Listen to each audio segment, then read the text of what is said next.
pessoal, que a graça de nosso Senhor Jesus seja abundante sobre a sua vida. Sou João Paulo Fonseca, estou aqui para mais um vídeo da série Sermão do Monte e hoje eu quero dar continuidade ao nosso estudo.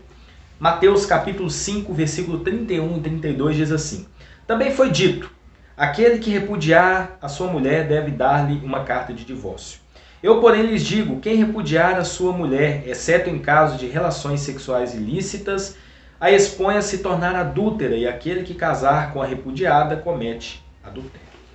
Bom, falando um pouquinho a respeito do tema principal desses dois versos abordados aqui no Evangelho de Mateus, uma parte do Sermão do Monte, é um tema muito polêmico, um tema muito difícil, que é o divórcio. E é interessante que nós vemos aí nas igrejas poucas pessoas pregando e falando a respeito do divórcio. Lembrando que no coração de Deus, segundo a vontade de Deus, segundo aquilo que Deus tem e quer para nós, Deus ele não deseja que o homem e a mulher se divorciem. O casamento ele é selado, por uma aliança. E essa aliança, vocês já perceberam que ela é um círculo, ela não tem fim.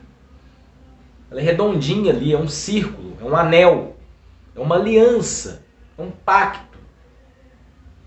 E ele não pode ser quebrado, porque ele é contínuo, Ele é um ciclo que se fecha. Mas, infelizmente, pelo fato de envolver seres humanos, e seres humanos são falhos, são pecaminosos, Deus ele colocou ele colocou uma possibilidade com relação ao divórcio. E aí nós temos aqui, a questão das relações sexuais ilícitas, que é a questão quando era possível ter ali uma carta de divórcio. Mas o interessante é que Jesus ele disse, olha, exceto em casos de relações sexuais ilícitas, aí você pode adentrar na questão da traição, do adultério, o divórcio ele é proibido. Então, se casarmos, precisamos cumprir essa aliança, esse pacto. Mas é o que nós temos visto nos dias atuais. Eu conheço pessoas que já casaram 2, 3, 4 vezes. Agora, a questão de tudo isso e o motivo do casamento muitas das vezes não durar, a gente precisa entender a raiz de tudo isso. Quando duas pessoas se casam, a primeira coisa que o casamento precisa ter é um alicerce. O alicerce é fundamental para qualquer estrutura, seja uma estrutura física, uma estrutura emocional, uma estrutura espiritual. Quando nós vamos construir uma casa, a primeira coisa que nós fazemos é o alicerce. E o casamento é a mesma coisa. O alicerce do casamento é Jesus. O alicerce de tudo aquilo que nós fizermos em nossa vida é o Senhor Jesus. Se o nosso casamento, se a nossa vida não estiver alicerçada nele, esse casamento não vai durar. Esse casamento não vai ser um casamento abençoado. Vai ser um casamento recheado de brigas, ciúmes, discórdias. Então, quando um homem e uma mulher se casam, eles precisam entender que agora os dois se tornam um. Eles vão andar em unidade. Agora, se não tiver um alicerce, não vai resolver. Esse casamento, ele infelizmente será um casamento instável. Quando as pessoas se casam, elas precisam ter uma coisa na vida delas, Jesus. Se não tiver Jesus, se não tiver um propósito, não vai permanecer. Então a essência do casamento, a base do casamento não é o cônjuge, é Jesus.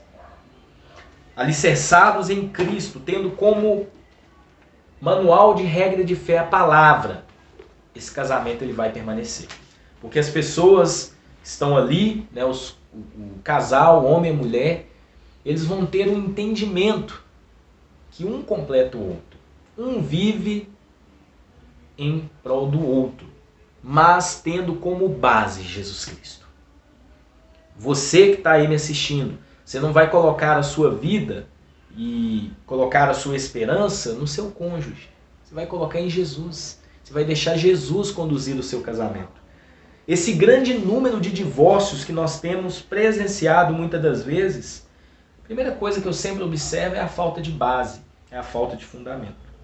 A segunda coisa que eu sempre observo também é a questão da falta de conhecimento das Escrituras.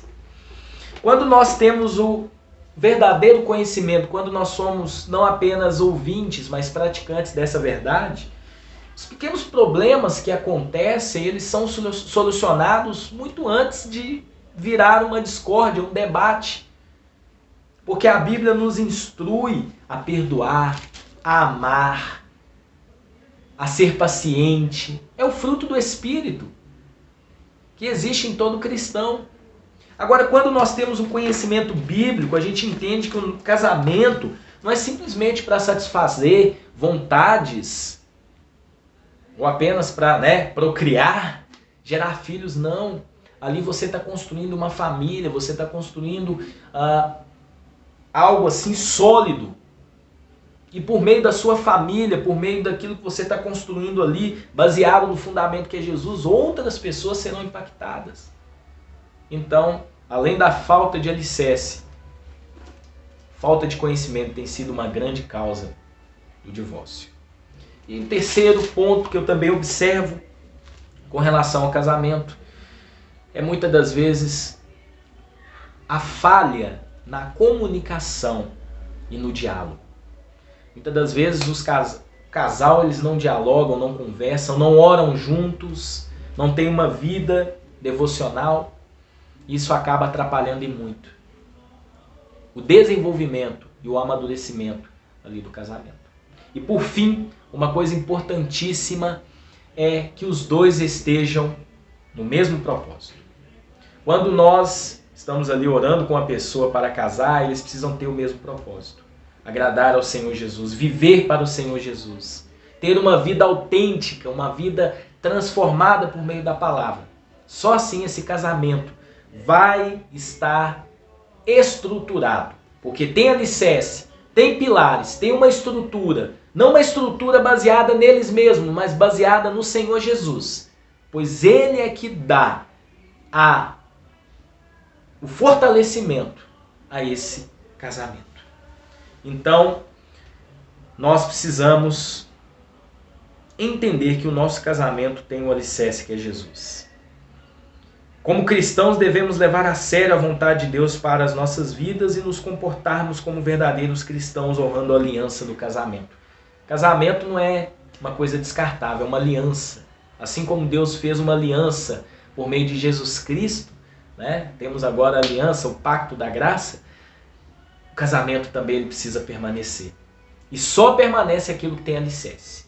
Então, antes de você casar, veja se esse alicerce é Jesus, pois Ele é o firme fundamento para as nossas vidas. Que Deus te abençoe e que sejamos não apenas ouvintes, mas praticantes de toda essa